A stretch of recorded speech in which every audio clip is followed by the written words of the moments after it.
नमस्कार, रामकृष्ण हरी. जास्त वेळ घेत नाहीये मी. क्विक मध्ये सांगतो हा उपक्रम काय आणि काय करतोय आपण.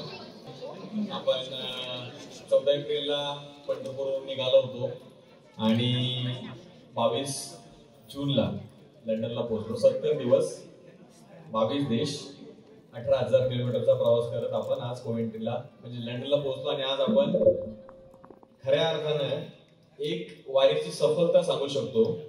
तर आपल्याला जी आपली संस्कृती आहे, ज्या मातीत आपण जन्म घेतलेला आहे, ज्यामध्ये आपण वाढलेलो आहे, त्या संस्कृतीला पुढे घेऊन जायचं काम करतोय. आणि मला असं वाटतं की हा एक आपल्याला याचा प्रत्यय आलाय. ही फक्त सुरुवात आहे, वारी काही संपलेली नाहीये. तर ही सुरुवात झालेली आपल्या सर्वांचं स्वप्न पूर्ण करायची, जे आपण सगळ्यांनी स्वप्न पाहिले की आपल्या मराठी माणसाचं हक्काचं कुठेतरी एक मंदिर झालं पाहिजे. आणि ते म्हणजे माझ्या भोळ्या पांडुरंगाचं, आपल्या महाराष्ट्राचं जे आराध्य दैवत आहे, त्याचं मंदिर आपल्याला युके मध्ये बांधायचं आहे. आणि त्याची ही सुरुवात झालेली आहे. आणि हा सर्व उपक्रम त्यासाठीच आहे. या वारीने जर एक काय महत्वाचं काम केलं असेल, तो आपला जो मराठी समाज होता जगामध्ये विखुरलेला, जर्मनी, लक्झमबर्ग, चेक रिपब्लिक, फ्रान्स, बेल्जियम, ज्या देशांचा आपण विचार केला नव्हता, उझबेकिस्तान, कझाकिस्तान, तिथे आपले मराठी लोक होते, जे होते पण कधी आपल्या प्रत्यक्ष समोर आलेले नव्हते. तर या वारीने जे काही मनी होते आपल्या मराठी माणसांचे, विठ्ठल भक्तांचे विखुरलेले मनी, ते सगळे एका माळेमध्ये जोडायचं काम केलेलं आहे. आणि दुसरी गोष्ट म्हणजे आपली जी युकेमध्ये जी आपली मंडळ आहे, तर ह्या पादुका जागोजागी चाललेल्या आहेत. जिथे जमेल तिथे आम्ही जायचा प्रयत्न करतोय. कारण का, हे जे आपले विखुरलेले मनी आहेत युके मध्ये, यांना आपल्या एका धाग्यामध्ये जोडायचंय, आपल्या एका सगळ्या स्वप्नासाठी, की आपल्या पांडुरंगाचं मंदिर झालं पाहिजे. हे काय कुणाचं, अनिलचं किंवा विनोदचं किंवा कोवेंट्री मित्रमंडळाचं मंदिर नाही, हे आपल्या सगळ्यांचं मंदिर आहे. आणि ही आपली एक इच्छा आहे की आपल्या मराठी माणसाचं हक्काचं मंदिर झालं पाहिजे.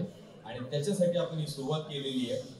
तुम्हाला भरपूर काही प्रश्न असतील, मी आनंदाने उत्तर देईल. पण तुम्हाला सगळ्यांना पादुकांचं दर्शन घ्यायचं आहे. या पादुका आता आपल्याला वारी सुरू आहे भारतामध्ये, तिथे आपण पाहतो वारीचं रथामध्ये दर्शन घेताना किती चेंगराचेंगरी होते.